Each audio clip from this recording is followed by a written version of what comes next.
যুক্তরাজ্যে স্টর্ম বার্টের ভয়াবহ আঘাতে অন্তত ৫ জনের প্রাণহানি হয়েছে। ঘটেছে ভূমিধসের ঘটনা। বন্যায় তলিয়ে গেছে ওয়েলসের শত শত বাড়িঘর।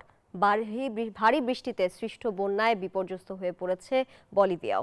একই রকম পরিস্থিতির সৃষ্টি হয়েছে যুক্তরাষ্ট্রের ক্যালিফোর্নিয়াতেও। স্টর্ম বার্টের ভয়াবহ আঘাতে বিপর্যস্ত হয়ে পড়েছে গোটা যুক্তরাজ্য। ঘটেছে ভূমিধসের ঘটনা। এরই মধ্যে প্রাণহানি হয়েছে বেশ কয়েকজনের। ওয়েলসের শত শত বাড়িঘর প্লাবিত হয়েছে বন্যায়। যান ও বিমান চলাচল বিঘ্নিত হচ্ছে। প্রবল ঝড়ের পরও ইংল্যান্ড, স্কটল্যান্ড এবং ওয়েলসে এখনও জারি রয়েছে শতাধিক বন্যা সতর্কতা।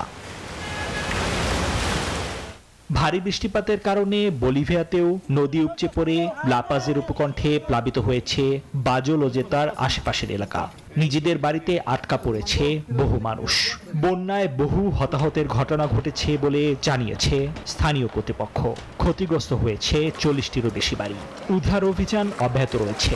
রোববার বন্যা কবলিত এলাকা পরিদর্শন করে সর্বাত্মক সহায়তার আশ্বাস দিলেন দেশটির প্রেসিডেন্ট লুইস আর্স।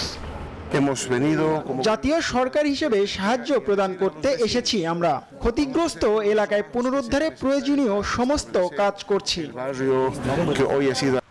এদিকে যুক্তরাষ্ট্রের ক্যালিফোর্নিয়ার সোনোমা কাউন্টিতেও গেল ৩ দিন ধরে রেকর্ড বৃষ্টিতে এবং বায়ুমণ্ডলীয় ঝড়ের কারণে ব্যাপক বন্যা পরিস্থিতির সৃষ্টি হয়েছে। চরম ভোগান্তিতে দিন পার করছেন স্থানীয় বাসিন্দারা। চলছে উদ্ধার কাজ।